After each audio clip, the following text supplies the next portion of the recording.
கனடாவிற்கு சென்ற 20,000 இந்திய மாணவர்கள் இதுவரையிலுமே கல்லூரி சேராத மர்ம கதை ஒன்று தற்பொழுது வெளியாகி இருக்கு.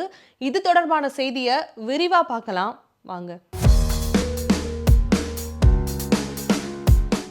கனடா குடியேற்றம், அகதிகள் மற்றும் குடிமக்கள் சார்ந்த அமைப்பு வெளியிட்டுள்ள அறிக்கையில 2024 கல்வி விசா பெற்று கனடாவிற்கு போன மாணவர்கள்ல கிட்டத்தட்ட 50,000 பேர் இதுவரையிலும் கல்லூரியே சேரல அப்படிங்கிற மாதிரியான ஒரு பகீர் தகவல் நமக்கு கிடைச்சிருக்கு.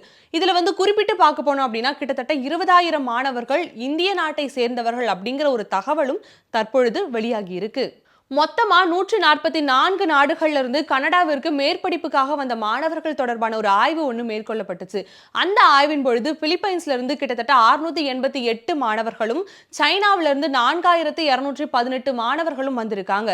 ஆனா இதுவரைக்கும் இதில் எந்த மாணவர்களுமே கல்லூரியே சேரல அப்படிங்கிறது தான் இந்த ஆய்வின் மூலமா கிடைத்த மிகப்பெரிய அதிர்ச்சியூட்டும் தகவலா அமைஞ்சிருக்கு. கனடாவில படிப்புக்காக போய் அங்கிருந்து அமெரிக்காவுடைய எல்லையில சட்டவிரோதமாக மாணவர்கள் தங்குவதற்கு ஒரு சில கனடா கல்லூரிகளும் இந்திய நிறுவனங்களும் துணை போகிறதாக தற்பொழுது ஒரு புதிய குற்றச்சாட்டு ஒன்று எழுந்திருக்கு. இது தொடர்பா இந்திய சட்ட அமலாக்க முகமைகள் தற்பொழுது விசாரணையை தொடங்கி இருக்காங்க.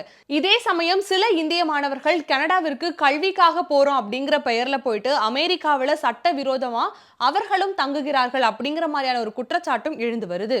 இப்படி கல்வி விசா வாங்கிக்கிட்டு எந்த ஒரு கல்லூரியிலும் சேராத மாணவர்களை பார்க்கும் பொழுது ஒருவேளை அவர்கள் கனடாவில் நிரந்தர குடியுரிமை வாங்கும் திட்டத்தோட போயிருக்காங்களோ அப்படிங்கிற மாதிரியான ஒரு குழப்பம் ஒன்று எழுந்திருக்கு. இதே சமயத்தில் இது போன்ற விஷயங்களை குறைக்க வேண்டும் அப்படின்னா மேற்படிப்புக்காக வரக்கூடிய மாணவர்களிடம் நீங்கள் முன்கூட்டியே அந்த கல்லூரி கட்டணத்தை வசூலிச்சிருங்க.